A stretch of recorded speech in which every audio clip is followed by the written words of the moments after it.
Boa noite, pessoal. A gente está aqui hoje para a nossa sexta aula de gestão de finanças corporativas, onde a gente vai tratar da gestão financeira de curto prazo. Só para a gente lembrar, a gente sempre tem uma preparação, que são as notas de aula da aula que a gente for dar, os estudos de caso e as leituras complementares. Então, eu sugiro que vocês leiam esse material aqui para estar preparado para a aula de hoje. Bom, do que trata a gestão do capital de giro? Um dos fatos mais importantes das finanças corporativas é que grande parte das falências e dos problemas que as empresas têm e que acabam tendo uma sobrevida bastante pequena, né? Há estatísticas que dizem que das empresas que nascem, até 80% morrem até o terceiro ano. Então é um número muito grande e é um número que é muito triste. Porque se a gente parar para pensar que as pessoas investiram na empresa não só os seus recursos, né? Muitas vezes recursos que as pessoas não têm, elas tomam emprestado, mas também todos os seus sonhos, suas expectativas, esse número de 80% de insucesso é um número muito alto, né? Principalmente que muitas vezes aquele gestor que fale ou que decide fechar a empresa depois de pouco tempo, ele acaba ficando inviabilizado para reabrir essa empresa de novo, por estar com o nome sujo, por estar tem uma série de dificuldades aí, né? O risco de ruína é muito grande, a pessoa que depositou todo o dinheiro naquele empreendimento e a empresa não foi para frente, ela sai daquilo devendo e vai ter que ganhar, vai ter que virar um empregado em uma outra empresa, enfim, vai passar anos até se recuperar. Então, esse tema, a gestão do capital de giro, ele é extremamente importante, talvez, eu arriscaria dizer que para um gestor financeiro seja o principal tema, né? Quais são as evidências disso? Por exemplo, quando a gente fala de turnaround, que é aquilo que a gente teve na quinta aula, que é o processo de você tentar fazer com que as empresas que têm problema elas se recuperem, um dos principais itens do turnaround é exatamente você poder pilotar o seu caixa com muita propriedade, pilotar seu capital de giro com muita propriedade, né? Você passa a controlar todas as saídas e entradas de caixa até que a empresa volte a ter uma sustentabilidade, né? É, Enfim, uma outra questão relacionada com a importância da gente estudar a gestão do capital de giro é a incompreensão de como é que essas variáveis elas conversam e como é que isso afeta a empresa como um todo. Então a gente está aqui exatamente para tratar desse tema. O que é o capital de giro? Do ponto de vista não técnico, a gente pode entender ele como uma gordura que a empresa tem para poder fazer sua operação. Quanto maior a gordura que a empresa tem, mais facilmente ela vai poder fazer sua operação. É como se fosse o capital de giro é como se fosse o sangue no corpo humano. Quer dizer, se você tem uma quantidade adequada de sangue, você consegue fazer tudo. E se você tem um problema de anemia, por exemplo, ou uma hemorragia, o seu corpo vai definhando até que você morre simplesmente por falta de sangue. O capital de giro é parecido, né? Tecnicamente, né, quando a gente vai para uma definição formal, o capital de giro é definido como a diferença. O capital de giro puro são os bens e direitos da empresa de curto prazo, que a gente chama de ativo circulante, enquanto que o capital de giro líquido é a diferença entre esse ativo circulante e o passivo circulante. O que é o ativo? São os bens e direitos que a gente tem a receber e de curto prazo significa que em até um ano. Então, tudo aquilo que a gente tem a receber em até um ano é considerado um recurso de curto prazo, né? E tudo aquilo que a gente tem a pagar até um ano é uma dívida de curto prazo. Então, quando a gente tira essa diferença, esse montante é exatamente o capital de giro da empresa. Quanto maior for esse montante, mais facilmente a empresa faz a gestão do seu empreendimento. Quanto menor for o montante, mais exposta está a empresa a flutuações de mercado, a vários tipos de choque, enfim. Então, existe um montante ótimo, a gente vai ver na aula de hoje, existe um montante ótimo para essa variável, né? E é atrás disso que o gestor tem que ir atrás.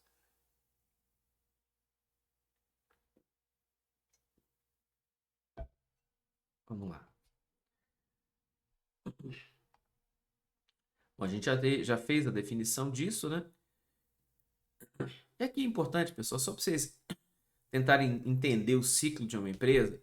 Quer dizer, as empresas normalmente elas têm recursos aplicados no ativo circulante, né? A gente está falando aqui de disponível, estoques, enfim. esses recursos disponíveis, né, aplicações financeiras, bancos, caixa, etc., a gente acaba utilizando eles para comprar materiais, né, são as famosas matérias-primas, ao mesmo tempo que a gente aplica ele na produção, na forma de salários, energia elétrica, enfim. Quando eu junto matérias-primas e coloco na produção, eu acabo tendo um estoque de produtos acabados, né? A gente tem uma referência de empresa fabril, mas que podia ser serviço também. A única diferença é que eu não tenho estoque em serviço. Serviço eu presto um serviço e ele segue. Esses produtos acabados ou serviços acabados podem ser vendidos à vista ou a prazo. Quando eu vendo à vista, isso volta a ser dinheiro, né? Uma aplicação financeira, etc. E recomeça o ciclo. Quando eu vendo a prazo, isso se torna um realizável, quer dizer, um ativo que você tem. Quando eu realizo esse ativo, eu volto a ter disponível e todo esse ciclo começa de novo. Por que esse gráfico ele é importante? Esse gráfico ele traz, primeiro, as principais contas envolvidas no que a gente chama de ativo, no capital de giro ou ativo circulante, né? Segundo, porque ele mostra que não existe um começo, meio e fim para a operação da empresa. Na verdade, todo dia você está começando e todo dia você está terminando alguma coisa. Então, isso apesar de a gente criar um ciclo, na verdade é um sistema fechado, né? E você aqui tem mais ou menos a definição desse sistema. E a gente vai ver que, por exemplo, quanto maiores os prazos envolvidos aqui, né? Venda à vista, venda a prazo, compra de materiais, pagamento de fornecedores, etc., diferentes comportamentos a sua empresa vai ter com relação à rentabilidade, a risco, enfim. Tá bom? Isso que a gente já falou. Isso que a gente já falou também, né? Por que uma gestão do capital de giro é importante para as empresas? Basicamente porque as empresas quebram por uma gestão inadequada, né? E do que trata o dilema dos gestores na gestão do capital de giro? Isso aqui é um ponto que é interessante. Olha só. Quando uma empresa tem bastante capital de giro, normalmente esses recursos estão aplicados em disponibilidades em aplicações de curto prazo, né? Porque a lógica dele não é você ganhar um retorno em cima desse dinheiro, mas simplesmente manter uma reserva minimamente remunerada, mas com uma certa segurança. Então, eu tenho um excesso de capital de giro, significa que eu vou ter muita segurança, mas exatamente porque eu aplico esse dinheiro a uma taxa baixa, eu vou ter baixa rentabilidade. Então, eu tenho baixo risco e baixa rentabilidade. Por outro lado, se eu tenho um capital de giro pequeno, e eu posso ter um capital de giro pequeno por várias razões, eu posso ter um problema na empresa, quando, por exemplo, eu tenho um sangramento dos meus recursos de curto prazo, mas eu posso ter uma decisão estratégica que eu prefiro usar o dinheiro para investir em ativos de longo prazo. Por exemplo, em vez de manter uma certa segurança no meu capital de giro, eu posso preferir, por exemplo, ampliar minha fábrica, eu posso preferir ter novos equipamentos, comprar um carro, comprar um edifício, comprar patentes. Então, essa decisão, ela nem sempre é a questão da quantidade de dinheiro que a gente tem no ativo circulante, nem sempre é uma decisão deliberada da empresa. Ela pode ser consequência, por exemplo. Quando você tem problema, ela é uma consequência, não é uma decisão, né? Ninguém escolhe ter problema. Então, esse trade-off, só para a gente voltar, ele é basicamente essa decisão que as empresas têm que ter entre ter muito recurso em capital de giro e ter baixa rentabilidade, mas baixo risco, ou você ter pouco recurso em capital de giro, ter mais rentabilidade, mas mais risco também. Por que eu tenho mais rentabilidade? Porque normalmente esses recursos estão aplicados em ativos que rendem mais do que aquela aplicação financeira de curto prazo. E por que eu tenho mais risco? Porque se acontecer algum choque imprevisto, eu não vou ter dinheiro em caixa para honrar isso. Então eu vou ter que recorrer a banco, ou eu vou ter que vender algum ativo, ou eu posso, no limite, ter que pedir uma recuperação judicial, ter algum problema sério, tá? Então o dilema é exatamente esse: é escolher entre um montante de capital de giro e buscar uma rentabilidade mínima que eu consiga performar a minha empresa. Isso aqui eu estou falando mais ou menos isso. Pessoal, e o que é o capital de giro próprio? O capital de giro próprio é um conceito que tenta mostrar o percentual do capital de giro que é composto por investimentos por recursos de longo prazo e aquilo que é composto por recursos de curto prazo.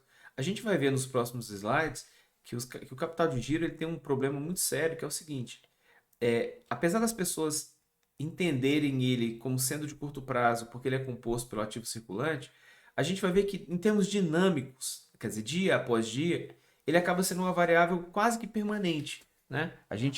O conceito de contabilidade foi mudado para chamar de não circulante, mas ele é um valor que fica mais ou menos estável ao longo do tempo. A gente vai mostrar isso. E nada mais natural do que eu financiar isso com recursos de longo prazo, né? É, Tem problema financiar com recurso de curto prazo?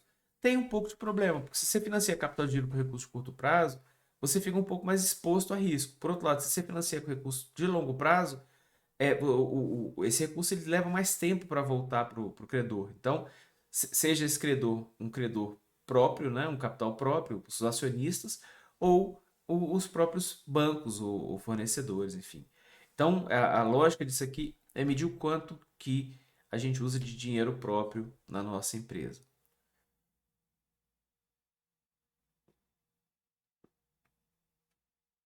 Vamos lá. E qual que é a diferença dos componentes financeiros e operacionais do capital de giro? Bom, toda a chave para uma gestão de capital de giro adequada está na compreensão desses dois conceitos aqui. Uma parcela financeira e uma parcela operacional.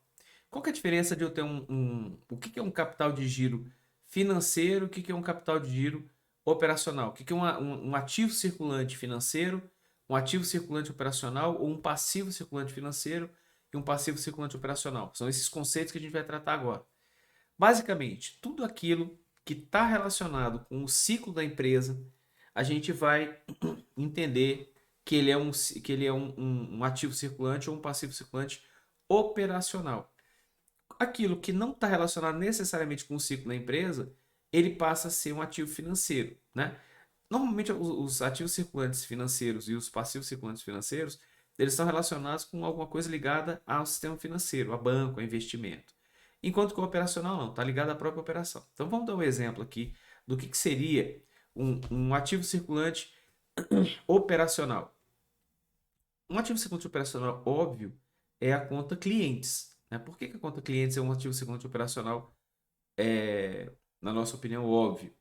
Quanto maior a quanto maior o sucesso dessa empresa, eu espero que a gente esteja vendendo mais, né?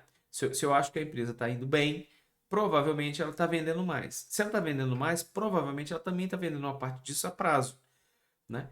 E quanto mais a empresa gira, quanto mais a empresa vende, maior fica essas vendas a prazo. Portanto, maiores ficam as contas de ativo clientes, né?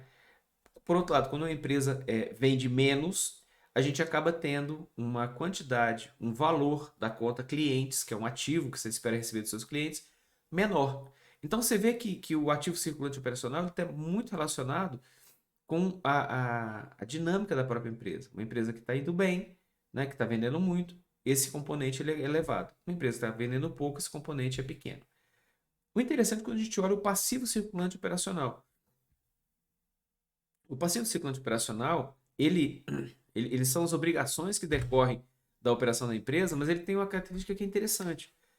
Às vezes a gente acha que ter um passivo elevado é uma coisa ruim, mas na verdade um passivo circulante operacional elevado pode estar representando que sua empresa está bombando nas vendas, né? Porque normalmente para você vender você tem que comprar de um fornecedor e esse fornecedor ele faz parte desse passivo circulante operacional.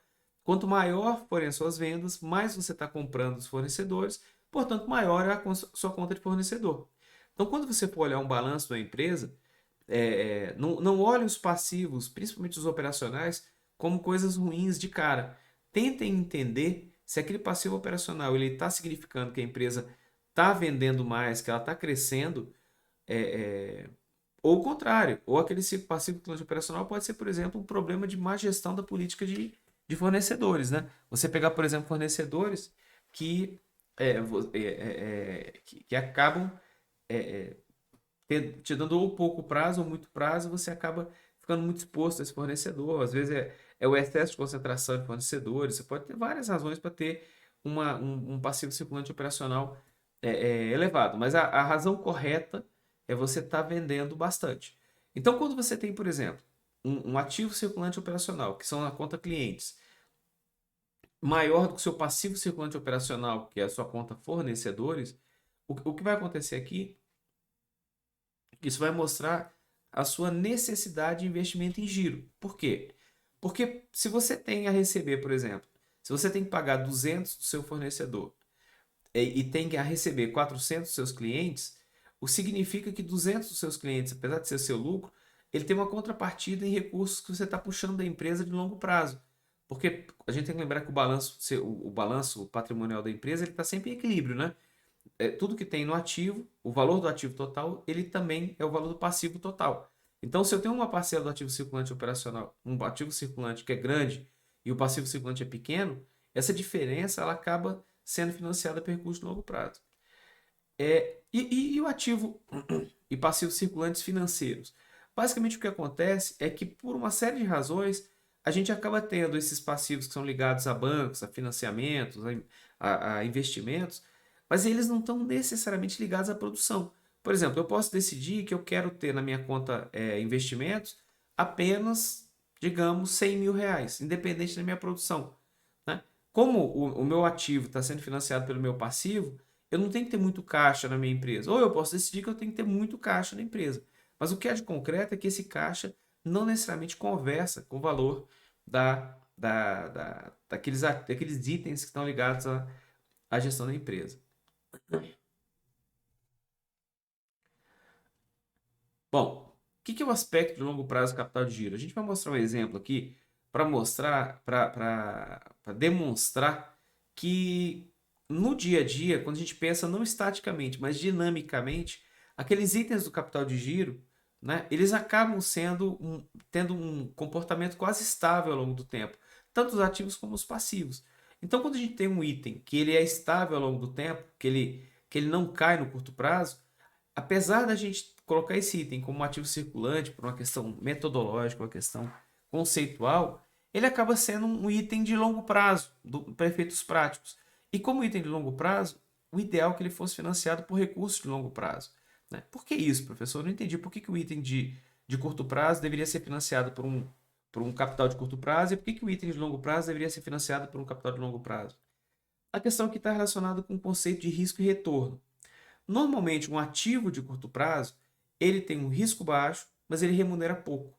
Já um ativo de longo prazo, ele tem um risco mais elevado, mas remunera mais também. Vale o mesmo para o passivo. Um passivo de curto prazo, normalmente, ele tem um risco baixo, mas um custo baixo. Um passivo de longo prazo, ele tem um risco alto e um custo alto também, né? Porque lembra que na segunda aula a gente viu que a rentabilidade está muito relacionada ao risco que você está correndo. Então, se o risco é grande, você acaba tendo uma rentabilidade maior. O que a gente vai mostrar agora? A gente vai mostrar que, apesar desses itens serem classificados como itens de curto prazo, na prática eles funcionam, eles se comportam como itens de longo prazo e, portanto, seria adequado que eles fossem financiados por capital de longo prazo também. Então vamos supor o seguinte: isso aqui vai ser um exemplo, eu vou mostrar uma série de balanços aqui ao longo de 7 dias, tá? Mas é importante que vocês percebam a dinâmica. Assim, a partir do quarto dia vai convergir. Terceiro, quarto dia já está convergindo. Bom, suponha que a gente tem uma empresa cujo objetivo social é a compra e venda de apenas um produto. Isso aqui é só para facilitar a nossa vida, tá, pessoal? Para não ter muita discussão. A empresa adquire o produto por 100 e revende por 200, né? Ou seja, ele tem que pagar um fornecedor 100 e receber de um cliente 200. O problema é que o cliente paga em 3 dias, enquanto o fornecedor te cobra em 2 dias. O que vai significar isso? Significa que você paga antes de receber. É o que a gente chama de saldo de caixa, fluxo de caixa positivo, né? Você paga antes de receber. A gente vai ver que tem um ciclo de caixa negativo que a gente recebe antes de pagar, mas é muito raro. O normal é, de fato, a gente ter fornecedores que cobram a gente no curto prazo. Então vamos lá. Como é que fica o balanço disso? Então eu comecei a empresa com R$ 100, né? É, o, o, o, a gente vai ter vendeu 200 para o cliente, né? Na verdade, a gente começou a empresa com zero, só para facilitar o entendimento, tá? Então, a gente vendeu para um cliente por 200 algo que a gente comprou de um fornecedor por 100. Então, na prática, o que aconteceu foi que eu tive receita de vendas 200 menos 100, lucro líquido de 100, lucro líquido do exercício de 100. Então, eu passei a ter um lucro líquido de 100, eu tenho um passivo junto a fornecedores de 100, que dá 200, e esse meu cliente me deve 200. Lembra que eu falei para vocês que o balanço sempre tem um lado, um lado corresponde ao outro de alguma forma? Então, a gente começou a empresa com nada, e agora eu tenho um ativo de 200, um fornecedores de 100, um passivo de 100 de fornecedores, e lucro acumulado de 100. Isso aqui é patrimônio líquido, tá? O que vai acontecer no ano 2, né? No ano 2, desculpa, no dia 2 é a mesma coisa. Então, no segundo dia, eu também vendi por 200 algo que eu comprei no meu fornecedor por 100, tive um lucro de 100. Só que agora lembra, no segundo dia, eu ainda não pago nada do meu fornecedor, porque ele me deu 2 dias. Então, essa dívida que eu tinha de 100 ontem mais 100 hoje, virou 200. Só que a receita que eu tive, né, da venda, que era 200, eu também tive outra receita. Então, 200 mais 200 dá 400, né? Dia 1 foi 200, dia 2 foi 200, eu agora tenho 400. Repara só, eu não recebi nada desse cliente até agora. Eu só estou criando, constituindo uma obrigação para ele, quer dizer, um ativo para mim, e reconhecendo um passivo junto aos fornecedores. Mas repara que a conta que equilibra, olha. Eu tenho 400 para receber de clientes, nada no carro. 200 fornecedores e um lucro acumulado de 200. Por que 200? Só para a gente lembrar, cada dia dá um lucro de 100. Então, nada mais natural do que eu ter acumulado 200, tá? Terceiro dia de operação. No terceiro dia vai acontecer uma coisa interessante. O meu fornecedor tinha me dado só 2 dias. Então, no terceiro, eu vou ter que pagar 100 para ele. Mas só que tem um detalhe. Eu vendi por 200 algo que me custou 100, tive um lucro de 100. Só que esse lucro aqui eu só vou receber no terceiro dia. Então, eu agora, esses 200 aqui eu lanço somando com clientes, porque lembra que o meu cliente não me pagou ainda, né? Eu dou 3 dias de prazo para ele pagar. Só que infelizmente, eu tenho que pagar os fornecedores. No dia anterior, olha, já era 200. Como eu estou no terceiro dia, esse número deveria ser 300, mas como ele me deu um prazo de apenas 2 dias, eu não vou acumular 100, eu vou simplesmente pagar 100. Mas, professor, como é que eu pago se eu não tenho dinheiro em caixa? A forma de eu pagar é pegar um empréstimo. Então, repara, eu tive que pegar um empréstimo de 100, paguei os 100 daquele empréstimo que eu tinha, e agora o empréstimo é 200, desculpa, o fornecedores é 200, com um empréstimo de 100. A gente não estava crescendo a conta fornecedores R$ 100 por dia, só que eu não posso, como eu só tenho 2 dias, ela trava em 200 aqui, e agora eu tenho um empréstimo de 100. O que vai acontecer no quarto dia? No quarto dia vai acontecer a mesma coisa. Vendi algo por 200 que me custou 100 lucro líquido de 100. Só para a gente lembrar, se eu tive 4 lucros líquidos de 100, o meu lucro acumulado é 400. Faz sentido, né? Tudo bem. Só que tem um detalhe. Agora, eu tinha no quarto dia, eu iria para essa conta clientes de 600 para 800. Só que o meu cliente me pagou. Então, em vez de ter um ativo, que é uma dívida que tem junto a mim, né, que eu sou o credor da dívida, o primeiro cliente lá atrás já me pagou 200. Então, minha estrutura de balança aqui, repara, ela já se desfez toda. Então, eu travei em 600 minha conta clientes, agora eu tenho 200 em caixa, tenho 200 fornecedores e a hipótese que a gente fez aqui é que o pagamento de fornecedores tinha que ser feito antes de recebimento do cliente. Então, como eu tinha mais 100 para pagar do segundo dia, né? Eu estou no quarto, lembra? Então, como são 2 dias, a venda do segundo tem que ser paga no quarto.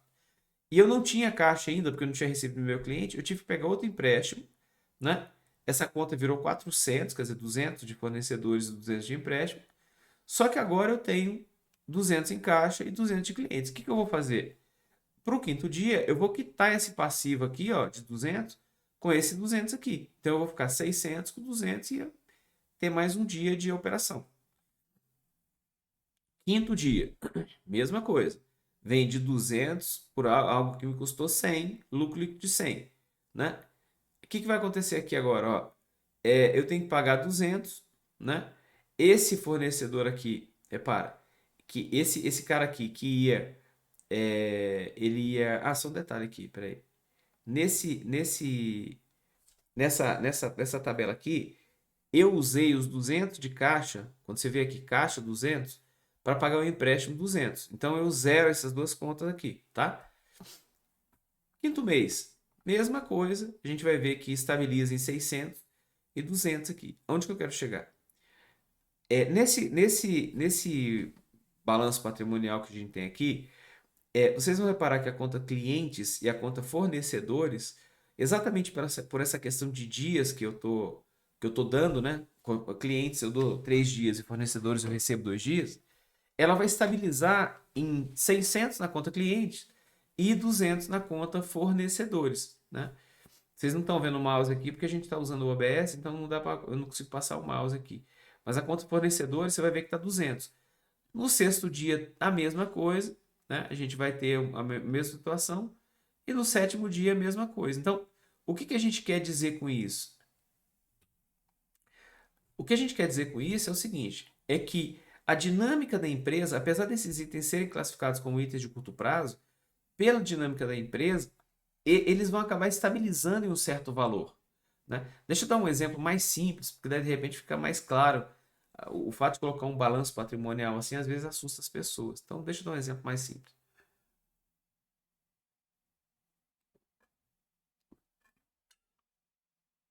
Ó, imagina que você é um lotérico e que todos os jogos que são feitos na sua lotérica são pagos à vista. E vamos imaginar o seguinte, que a Caixa Econômica Federal, que é a empresa que administra as loterias federais, ela te dá uma concessão assim. Você, como lotérico, recebe à vista dos seus clientes, deposita os recursos na Caixa Econômica em uma conta especial, mas paga para a Caixa Econômica, digamos, 2 dias depois que você fez a operação, tá? Muito bem, então você começou hoje. Vamos supor que eu vendo 10 mil reais por dia. É um número pequeno, mas vamos supor que seja 10 mil reais por dia. Vendi 10 mil reais, coloquei o dinheiro numa conta especial. Tem que pagar alguma coisa para a Caixa hoje? Não, porque a Caixa me deu 2 dias. Muito bem. Amanhã, vendi mais 10 mil, coloquei na mesma conta. O saldo da conta passou de 10 para 20. Aí eu pergunto, eu tenho que pagar alguma coisa à Caixa Econômica? Ainda não. E no terceiro dia? No terceiro dia eu vendo mais 10 mil, eu coloco 10 mil na minha conta, então a conta passou de 20 mil para 30 mil, só que tem um problema. A venda do primeiro dia, daquele primeiro 10 mil, eu tenho que pagar a Caixa. Então, aquele saldo de 30 volta para 20. E no quarto dia, o que vai acontecer? Eu vou receber 10 mil da operação da empresa, esse caixa vai passar para 30, só que eu tenho que pagar os 10 mil do segundo dia. Então ele volta para 20. O que eu quero mostrar? Eu quero mostrar que esse, essa conta, esse ativo que a gente tem, ele acaba estabilizando em um certo valor. Essa é mais ou menos a lógica do que a gente está querendo passar. E aí, qual que é a necessidade de investimento em giro? Bom, basicamente a gente vai ver que a necessidade de investimento em giro é a diferença entre o ativo circulante operacional e o passivo circulante operacional.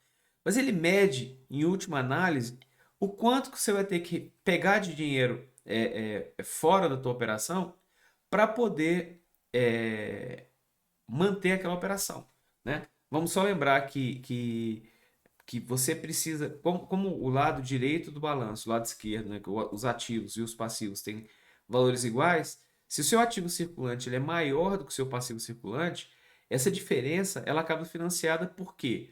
Por recurso de longo prazo. Professor, eu não entendi por que recurso de longo prazo. Olha só, o passivo circulante não são todos as obrigações que têm que ser pagas em até um ano? Se o seu ativo circulante é maior que o passivo circulante, ele foi todo pago. Essa diferença, ela acaba entrando no que a gente chama de não circulante ou patrimônio líquido. Por essa razão é que você acaba tendo financiamento disso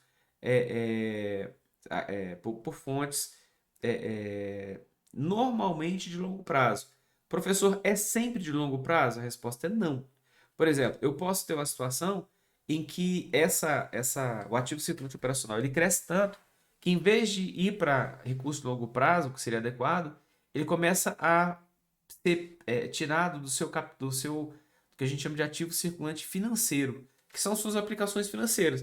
Então, a operação ela acaba sendo financiada por caixa própria ou basicamente por caixa própria, né? E isso traz um grande risco, porque se seu caixa ficar muito negativo e você tiver problema para pegar financiamento junto a banco, você pode ter um problema para pagar seus fornecedores, né? Então, É mais ou menos essa a ideia, pessoal. Assim, o que a gente quer passar para vocês é o seguinte: é que eu tenho duas classes de ativos circulantes e passivos circulantes, que são os financeiros e os operacionais. Os operacionais estão ligados à dinâmica da empresa.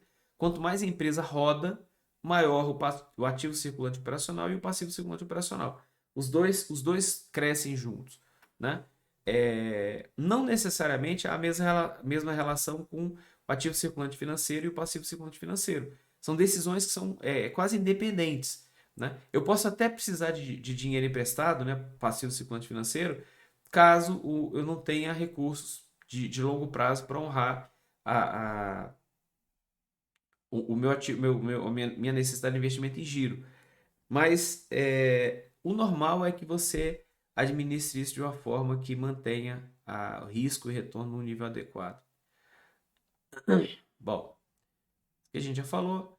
Esse conceito de ciclo operacional é outro conceito que vocês precisam entender com muita clareza. Isso aqui a gente mostrou implicitamente como é que ele afeta a empresa, né? Basicamente, ao dar um prazo de pagamento menor do que o prazo de recebimento, mas a gente vai explicar ele com calma aqui agora. Como é que isso aqui funciona? Da mesma forma que aquele gráfico, logo no começo da nossa aula, ele cria uma figura teórica para mostrar o ciclo da empresa, esse gráfico também. Porque, na verdade, a empresa está sempre comprando matéria-prima todo dia e está sempre recebendo de clientes. O que a gente tenta fazer aqui é fazer um corte para tentar medir é, qual é o tamanho do meu ciclo operacional e qual é o valor que eu preciso para a minha necessidade de investimento em giro, para o meu ciclo financeiro, enfim. Então, vamos imaginar aqui 5 componentes. O primeiro componente é o estoque de matérias-primas brutas. O segundo componente é o estoque de produtos em processo de elaboração. Repara, um carro sendo feito, ele tem valor, só que ele não está completo. Então, ele é um produto em processo de elaboração. O terceiro é um estoque de produtos acabados. São os carros no pátio da montadora para poder serem vendidos. Quando esse carro é vendido, normalmente as empresas dão um prazo de recebimento, né? Quanto maior o prazo, mais segurança a empresa tem para poder. Mais segurança não. Quanto maior o prazo, melhor para o cliente, né? O cliente ele prefere demorar para pagar. Agora, eu também tenho nesse meio do caminho a questão do pagamento dos fornecedores. Por que o fornecedor entra aqui? Aí esse conceito é importante vocês entenderem. Imagina que a gente sempre pensa o fornecedor como sendo uma figura isolada da empresa, tal. Na prática, o que o fornecedor faz para você quando ele te dá um prazo? Na prática, é como se ele estivesse te emprestando dinheiro vivo. Vamos colocar o seguinte: imagina que o seu fornecedor ele te deu 15 dias de prazo para pagar uma obrigação. Como é que isso funciona na prática? É exatamente igual de em vez economicamente exatamente igual a ele te emprestar um certo montante de dinheiro, você pagar à vista a mercadoria dele e você pagar esse empréstimo com 15 dias a um juro zero. Economicamente é a mesma coisa. Então, na prática, se você parar para pensar, as pessoas não têm muita essa clareza, mas o seu fornecedor, na medida em que ele te dá um prazo de pagamento, o que ele está fazendo na prática é te emprestando dinheiro, né? De quem que ele está emprestando esse dinheiro? Dele mesmo. Quanto maior esse montante que ele emprestar, quanto maior o prazo que ele deixar o dinheiro na sua mão, ou o montante que ele deixar na sua mão, mais capital de giro dele mesmo ele tá comendo. Então, essa discussão que a gente tem aqui de ciclo operacional está um pouco relacionada com isso, entendeu? Assim, do uso adequado do capital de giro. Então, como é que a gente mede isso aqui? A gente mede isso por duas formas. A gente mede em prazos médios, ou a gente mede isso em giro, né? O prazo médio e o giro são medidas, eles são, assim, na verdade, o giro é praticamente um sobre o prazo, né? Quanto maior o prazo, menor o giro. Quanto maior o giro, menor o prazo. Mas por que isso é relevante? Repara esse gráfico aqui, onde a gente tem o prazo médio de estocagem, o prazo médio de recebimento de clientes e o prazo médio de pagamento de fornecedores, que é a seta para baixo. Agora imagina, por exemplo, que o seu fornecedor ele zera o prazo dele. Você tem que pagar tudo à vista.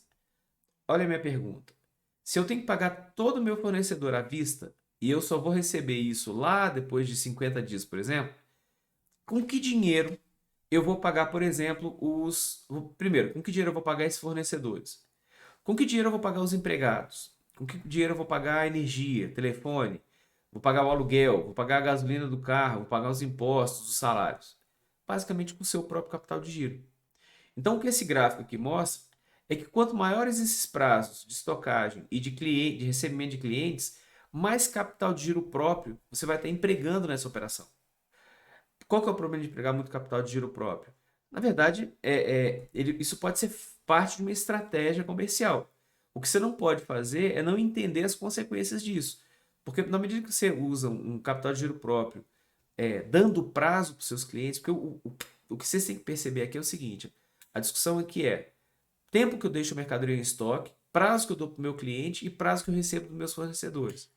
Quanto maior o prazo que eu der para o meu cliente, mais capital de giro meu mesmo eu estou comendo, né? Então, eu posso fazer uma promoção para receber alguma coisa daqui a 6 meses? Posso. Só que durante esses 6 meses é exatamente como se eu tivesse emprestado esse montante por 6 meses sem receber juro. Ele saiu da minha conta, não posso contar com isso, né? E quanto mais eu vender, esse que é o perigo. Quanto mais eu vender, o que aparentemente parece uma coisa boa, mais desse capital de giro próprio eu vou estar pegando. A gente vai ver lá na frente que o nome disso é efeito tesoura. Por outro lado, se o meu fornecedor me dá, em vez de dar 30 dias, ele me dá 60 dias, é como se ele estivesse entregando o capital de giro dele para mim. Por que isso é relevante?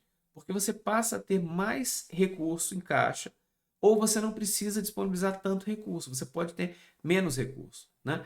Quando você tem menos recurso, a gente pode demonstrar que tem um conceito que a gente discutiu que é giro e prazo médio. O que é giro? Giro é a velocidade com que a sua empresa ela acaba vendendo os produtos, né? A gente tem uma métrica que é basicamente venda sobre ativo, isso é o giro. Então, quanto mais eu vender para um mesmo ativo, né? Dado uma certa barraquinha de cachorro-quente, quanto mais eu vender, mais é, é, quanto mais eu vender, mais melhor para minha empresa, né? E o que são esses prazos médios? Basicamente, os prazos médios, eles são uma medida que a gente tem para medir esses tempos que a gente tem nesse gráfico aqui, né? O que a gente quer, na medida do possível, é que esse cara aqui, ó, o recebimento do meu fornecedor, o pagamento do meu fornecedor, ele fica o mais longo possível, porque quanto mais longo for ele, menor é a minha necessidade de ter capital de giro próprio, né? É o exemplo da Caixa Econômica. Uma caixa te dá 2 dias para pagar aquela loteria, na verdade ela está te entregando dinheiro para você operar. Ela acaba te dando dinheiro para você operar. Uma empresa que paga antes de receber, ela precisa ter dinheiro. Então, quanto mais prazo ela dá, pior é a situação dela. A gente vai ver isso nas nossas aulas, tá? E como é que eu meço isso? Basicamente tem várias fórmulas. Pessoal, eu estou botando aqui as fórmulas baseadas em. Não são padronizadas por vendas. Eu gosto muito das fórmulas quando a gente padroniza por venda, né? Então, o prazo médio de estocagem, né? É a média dos estoques tal, sobre o custo do produto vendido. O que acontece? Eu gosto muito de métricas que eu tenho no numerador a medida que eu quero e no denominador vendas. A gente vai ver nos exercícios, né? A gente tem uma lista de exercícios para vocês fazerem que quando você trabalha com vendas, fica muito fácil você tirar alguns números de cabeça, assim, facilita muito a vida da gente. Então, a gente tem a fórmula do prazo médio de recebimento de clientes, né? Como é que a gente usa isso? Então, o ciclo operacional nada mais é do que o prazo médio de estocagem, mais o prazo médio de recebimento de clientes, né? Que dá o total de 50 dias. E aí a gente tira para o ciclo de fornecedor, a gente tira o fornecedor, você quer a conta do prazo médio de fornecedores, né? A gente tem uma média de compra diária, enfim. Quando a gente tira o prazo médio de fornecedor, a gente tem que o ciclo operacional cai também para 35. Então, na prática, o que eu quero dizer com isso aqui? Que eu vou precisar de capital de giro não para 50 dias, mas para 35 dias, né? Então, assim, se eu tenho a pagar fornecedores, impostos, salários, etc., eu não teria, se eu tenho um prazo médio, um ciclo operacional de 35 dias, eu tenho que ter um pouco mais de um mês de capital de giro para poder girar a minha empresa. Se é 50, são quase 2 meses. Professor, como é que eu uso isso aqui na prática? Na prática, você vai usar isso aqui da seguinte forma: você vai tomar cuidado com a sua política de concessão de crédito. Quanto mais prazo você dá, mais capital de giro você tem que usar. Quanto menos prazo você dá, menos capital de giro você tem que usar. E tentar com seus fornecedores o máximo possível conseguir prazo. Eu lembro que eu tive um aluno que uma vez veio falar para mim, todo orgulhoso, que o pai dele tinha uma empresa de material de construção, que o pai dele pagava tudo à vista. Pagar tudo à vista, na prática, é esgotar o seu capital de giro quando você podia, por exemplo, manter isso em caixa para te dar uma segurança financeira. Repara, a não ser que você receba um desconto muito grande que compense você pagar isso à vista, né? Normalmente isso não acontece, porque quando você paga à vista, se você precisar de um dinheiro extraordinariamente, você vai ter que pegar em banco. Então você tem que ponderar o que você vai receber de crédito com o juro que você poderia pagar em banco. Normalmente vale a pena você pagar as coisas na data certa. Agora, toma cuidado. Pagar na data certa significa que se você tinha o dinheiro antes, aplica. Não é para gastar, né? Vamos lá. Qual que é a diferença entre o ciclo operacional e o ciclo de caixa? O ciclo de caixa é aquele que a gente falou dos fornecedores, né? O ciclo de caixa é positivo e negativo. Só que vai ficar mais fácil vendo aqui. Nesse caso, olha, esse aqui é um ciclo de caixa positivo. Então, eu pago o meu fornecedor antes de receber dos meus clientes. É o que acontece quando a gente tem uma situação assim, ó. A minha necessidade de investimento em giro acaba sendo positivo, né? Por outro lado, um saldo de caixa negativo, eu recebo antes de pagar os meus clientes. Na prática, olha que interessante. Eu acabo tendo um passivo grande aqui, quer dizer, a empresa de lá está me financiando para a minha operação, tá certo? E isso aqui é uma coisa boa. Agora, o problema disso aqui é que é muito raro você achar alguém que queira dar o capital de giro para você rodar, né? Bom, que variáveis explicam o capital de giro, o ciclo de caixa e necessidade de investimento em giro? Basicamente, contas a receber, estoques e fornecedores. Essas são as variáveis mais importantes para vocês ficarem atentos, né? É, Bom, como é que essa necessidade de investimento em giro ela pode crescer? Basicamente, quanto maior a receita, as receitas das empresas, provavelmente maior são as suas contas clientes e maior fornecedor. Então, isso normalmente vai trazer uma expansão da necessidade de investimento em giro. Aumenta o ciclo de caixa, mantendo o volume de atividade da empresa. Quer dizer, você acaba. O que é o ciclo de caixa? Quando você paga antes de receber, né? Então, tipo assim, quando você paga muito antes de receber, você precisa de uma necessidade de investimento em caixa alto, né? Aumento simultâneo da atividade do ciclo de caixa, empresas com alto crescimento, mas com fluxo de caixa negativo, enfim. Você tem várias formas dessa necessidade de investimento em giro crescer. Aqui é só para mostrar um exemplo de que quando você dá prazos diferentes, olha só, as receitas diárias diferentes, compras diárias, você acaba tendo uma necessidade de investimento em giro diferente, tá vendo?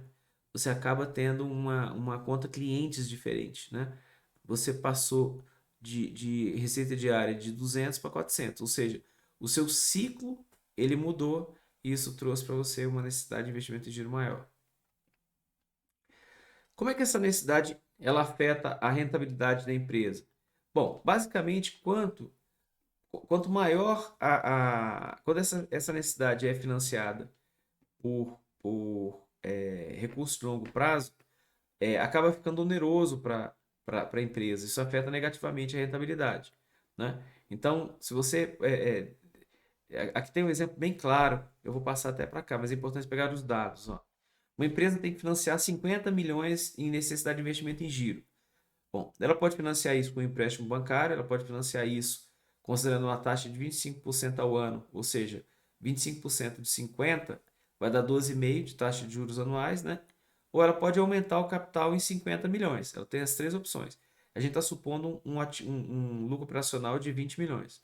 Então, repara só, o balanço patrimonial é esse aqui, né? Eu tenho o ativo circulante operacional menos o passivo circulante, vai dar uma diferença de 50 milhões, que é isso aqui, ó. A necessidade de investimento em giro sempre é esse menos isso, tá? Bom, como é que isso aqui afeta a rentabilidade da empresa? Se eu não fizer nada, eu vou ter um lucro de 20 milhões, que foi o que eu falei, sobre 80 milhões de patrimônio líquido. Se por acaso eu pegar um empréstimo bancário, eu vou ter 20 milhões menos o 7,5, que vai ser sobre 80, que vai dar 9,38. E por fim, se eu aumentar o capital, eu vou ter 20 milhões sobre esse 80 aqui mais 50. Então isso aqui cai a rentabilidade. O que a gente vê? A gente vê que quando não há empréstimo nenhum, é a rentabilidade máxima, né? Mas você tem outros problemas, como por exemplo, uma exposição à caixa, né? Pessoal, o ciclo de caixa positivo é sempre ruim? Na verdade, não. Você pode ter uma estratégia de vendas que você considere, por exemplo, dar uma ampliação de prazo para os seus clientes. Mas qual que é o problema dessa estratégia? É que ela tem que estar bem quantificada, porque você não pode expor seu capital de giro a uma receita pequena, né? Então vamos lá. Isso que a gente já falou, né? Ela tem que ser financiada por fontes de longo prazo, porque uma parte dela acaba sendo de fato financiada por fontes de longo prazo, né? Principalmente quando o passivo circulante operacional é menor, porque a alternativa também seria ser financiada por recursos de curto prazo financeiro que são caros, né? Então é complicado. Aqui tem uma formulazinha que a gente vai ver, olha, o ativo circulante menos passivo circulante é o capital de giro líquido. Vai você ver que o ativo circulante é igual o operacional mais o financeiro, passivo circulante operacional mais financeiro. Quando a gente tira esses desses, ó, ativo circulante menos passivo vai ser necessidade de investimento em giro. O financeiro menos o passivo financeiro é só tesouraria. Então, o capital de giro líquido nada mais é do que a necessidade de investimento em giro mais só tesouraria. Como é que a gente vê o risco dessa empresa? Olha só. Esse gráfico aqui, esse gráfico, quando a gente olha da esquerda para a direita, eu tenho um ativo circulante, que é quebrado em ativo circulante financeiro e ativo circulante operacional, cujos valores são 20 e 70. Olhando da direita para a esquerda agora, a gente tem o passivo circulante, que é composto do financeiro e operacional, que é 20 sobre 50, quer dizer, 20 sobre 70 e 20 sobre 50. Significa o seguinte, como 20 e 20 é o financeiro, meu saldo de tesouraria é zero, né? Estou dizendo que tudo que eu vou receber financeiramente no próximo ano é compensado por tudo que eu vou pagar. Só que o meu ativo circulante operacional, que são meus clientes basicamente e outras contas do ativo circulante operacional, ele tem um valor de 70 quando o meu passivo é 50. Isso significa que na prática o meu capital de giro líquido é de 20 e a minha necessidade de investimento em giro também é de 20, tá? Por que o capital de giro líquido é 20? Porque o capital de giro total é 20 mais 70, que dá 90. E o passivo circulante é o quê? É 20 mais 50, que dá 70. Então, 90 menos 70 dá 20. Agora, por que a necessidade de investimento em giro é 20 também? Porque o ativo circulante operacional é 70 e o passivo operacional é 50. 70 menos 50 dá os mesmos 20. Então, isso aqui é uma gestão equilibrada. Tanto a necessidade, eu tenho um capital de giro líquido positivo e eu tenho uma necessidade de investimento em giro positiva também. Uma gestão arrojada, não, desculpa, uma gestão conservadora. Nesse caso, o meu ativo circulante, desculpa, meu capital de giro líquido, ele passou de 20 para 35. Por quê, William? Porque agora ele é 35 mais 70, que dá 105, menos os mesmos 70. Então, 105 menos 70 vai ser 35. E quanto é que é meu ativo circulante operacional? O ativo circulante operacional era 70, capital de giro, desculpa, passivo circulante operacional 50. Então, o meu capital de giro líquido é 35, mas a minha necessidade de investimento em giro é 20, né? Ou seja, eu tenho muita fonte sendo financiada com recurso de longo prazo, que é o que eu preciso. O meu saldo de tesouraria também está confortável, que agora é 35 menos 20, que dá 15. Só um segundo. Só um segundo, pessoal.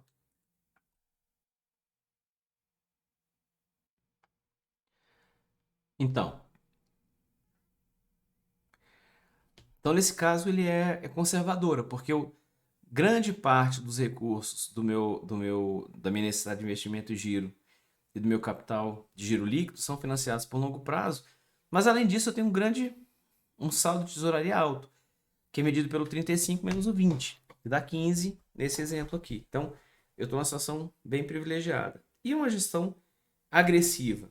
Bom, numa gestão agressiva, repara que o meu ativo circulante financeiro é de 15, enquanto o meu passivo é de 20.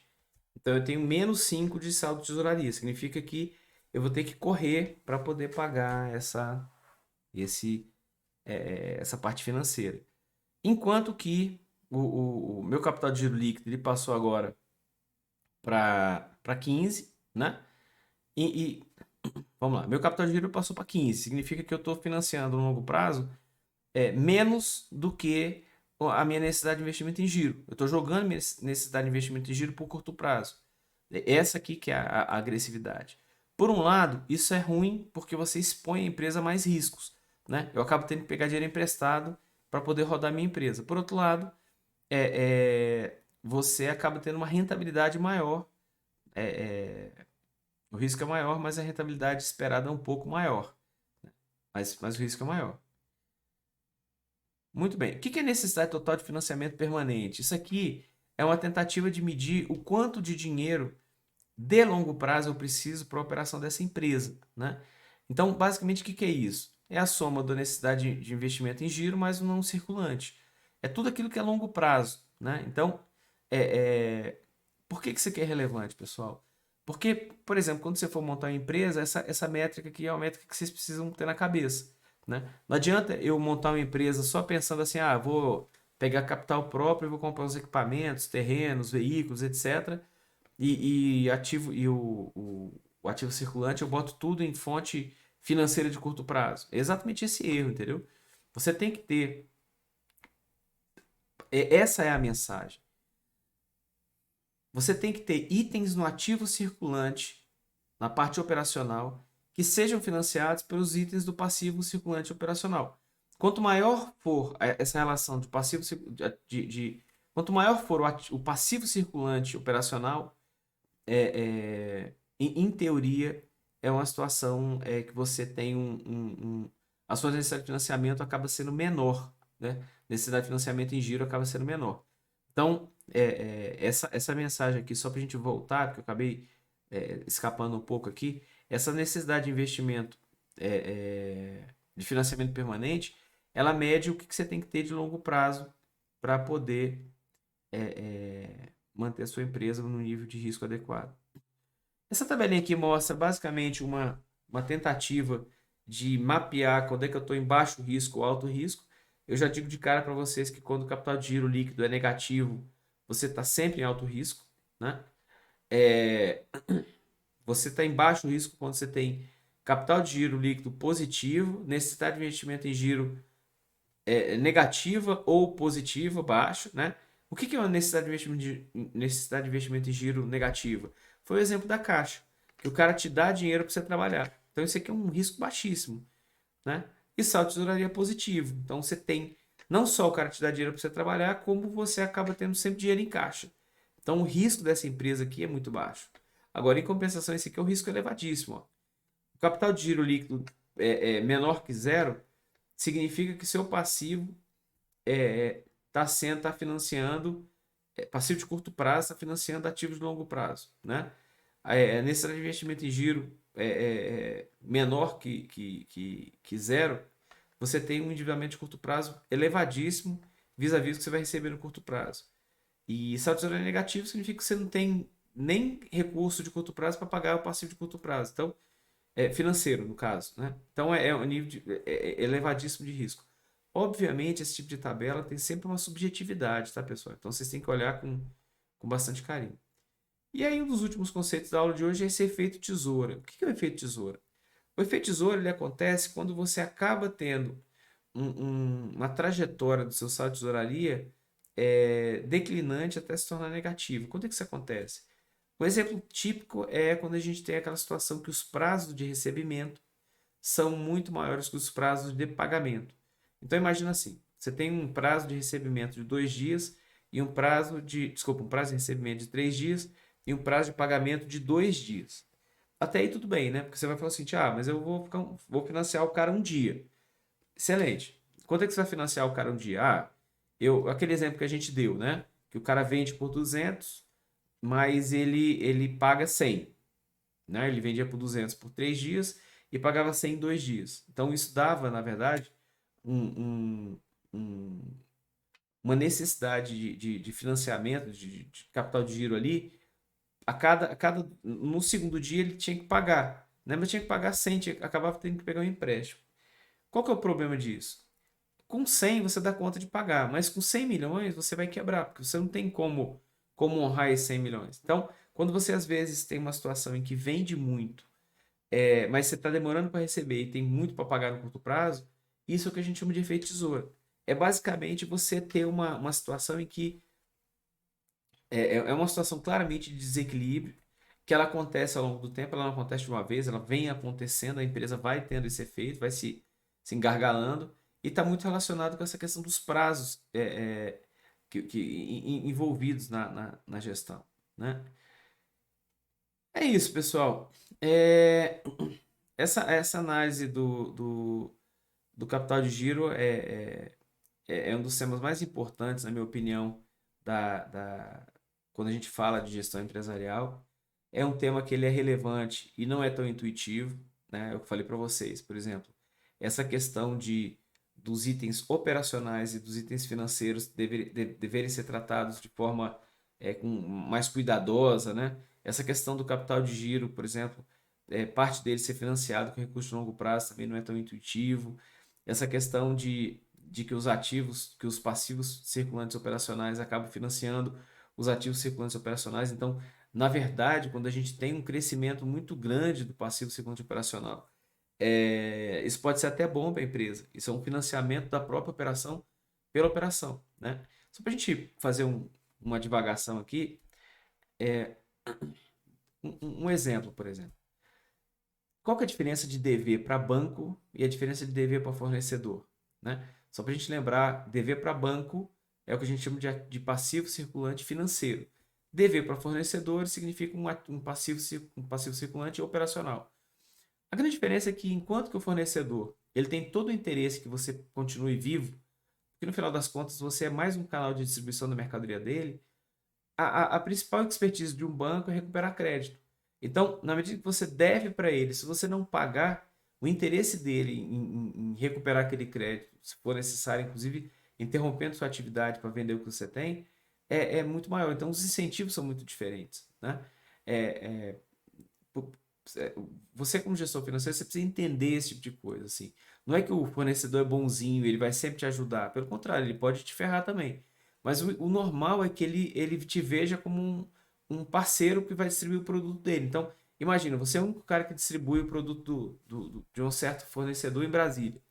Se você sair, ele vai ter que arrumar outra pessoa, ele não confia na pessoa, ele não conhece. Muitas vezes tem algumas dificuldades de regulamentação e tal. Então, é diferente. Esse efeito tesoura também é uma coisa importante, está muito relacionado com essa noção dos prazos, né? De você dar um prazo para os seus clientes, mas você tem que ter prazo do seu fornecedor também, porque senão você vai acabar quebrando. É mais ou menos isso, pessoal. Bom, na próxima aula a gente vai falar ainda sobre capital de giro, desculpa, gestão de curto prazo, basicamente sobre orçamento empresarial, que é uma das coisas mais importantes aí para você alinhar a gestão de curto prazo com o longo prazo. Eu queria que vocês fizessem os exercícios que a gente deixou para vocês no ambiente do Google, tá? A gente tem bastantes exercícios aí para falar sobre essa gestão de capital de giro. Eu espero que vocês façam. E a gente se vê na aula que vem, tá bom? Um abraço a todos.